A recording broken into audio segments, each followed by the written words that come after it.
Ina nabii mbili hapa haziwezi kulala.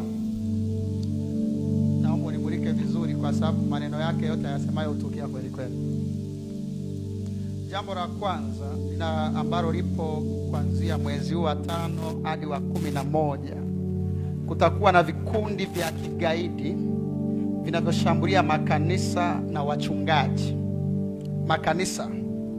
Narudia tena na utayaona haya. Ninaposema hivi maana yake najaribu nitatoa sababu za kusema itatokea. Makanisa yatashambuliwa kati ya mwezi wa 5 huu mpaka wa 11. Mpaka tunakuja kuvuka mambo ya uchaguzi, utakuwa na changamoto ya makanisa kuchomwa, matukio ya kiarifu makanisani. Sio, umenielewa? Yatatokea.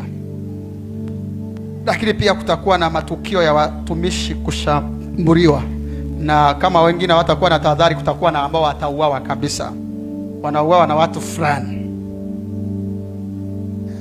Ni makundi ya kigaidi. Yaani kabisa kuna watu Mungu amenionyesha wameshaingia Tanzania, wako kwenye mission ya kuhakikisha wana dili na makanisa.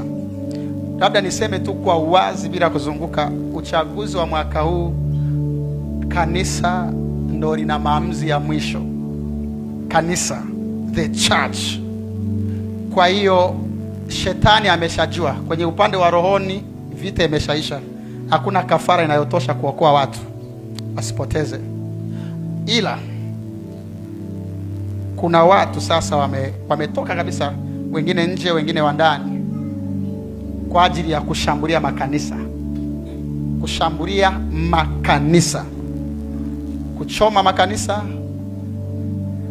kushambulia wachungaji wa maparoko, watu gani, maaskofu.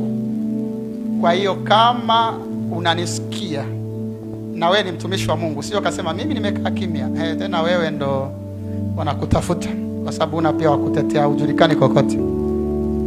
Wewe unakufa kimya kimya kama wafuasi wa Kibwetere. Kwa hiyo wachungaji, maparoko, maaskofu, ikiwa unaamini Mungu anasema, nakupa tahadhari, anza kuishi maisha fulani hivi ya kutoamini yeyote. Tofauti na hapo, tutakuwa na misiba ya viongozi wa Kikristo ya kushambuliwa na matukio ya majeraha mabaya ya kushambuliwa. Hilo naomba ulishike. Mwezi wa 5 mpaka wa 11. Tukivuka hapo salama, ukatoboa hapo, umevuka.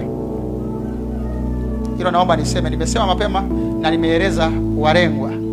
Kwa hiyo ili mradi wewe ni mchungaji, ni paroko, ni askofu, ni kiongozi wa kanisa mahali, usije ukasema mimi sinaga ugomvi na mtu. Hii sio issue ya una ugomvi na mtu au una. Kuna watu wamepewa kazi tayari, wameshatawanyika kwa ajili ya kufanya vurugu. Kwa hiyo makanisa yaongeze ulinzi kwenye maeneo yake.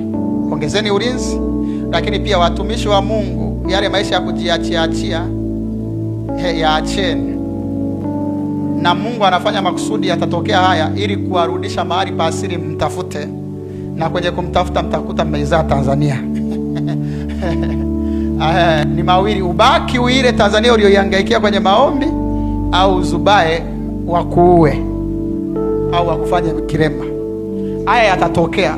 Mimi niko tayari kuwa accounted. Si ni miezi 6, wa 5 hadi wa 11. Miezi 6 tu inatosha kunifanya nabii wa uongo au nabii wa kweli. Hilo ni la kwanza. Jambo la pili ambalo litatokea, Mungu amenipa mawili niaseme. Kutakuwa na vurugu, migongano na sijui nielezeje.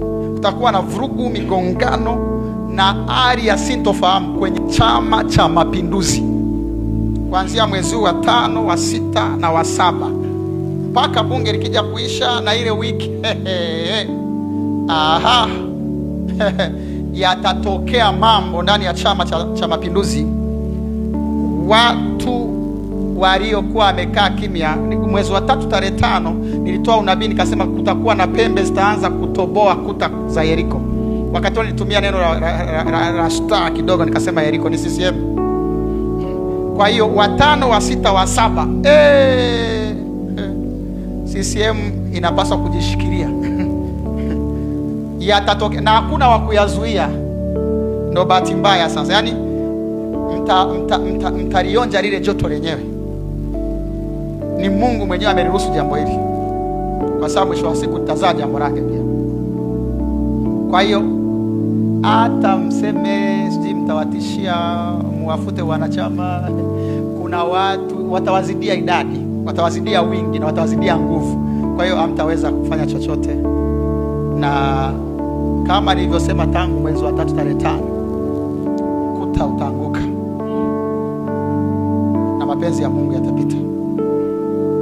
Kwa hiyo haya mawili nimeona nisiyaache bila kuyasema kwa sababu yanatokea. Ili la CCM ni mwezi wa 5, wa 6 na wa 7 mwanzoni yanakuwa yametokea. Hii nyingine ni tahadhari kwa makanisa, watumishi wa Mungu wa madhabahuni wa 5 hadi wa 11. Ukikaa kizembezembe unakufa mchungaji. Wasiojulikana wapo. Na hawa sasa sio wale wa kusingizia kwamba ni polisi. Hawa sio polisi. Haya ni makundi ya kiuni. Yana watu. Nafikiri tunavyozidi kwenda mbele nitawataja. Ni watu kabisa mimi Bwana amenionyesha na oroni na wafahamu.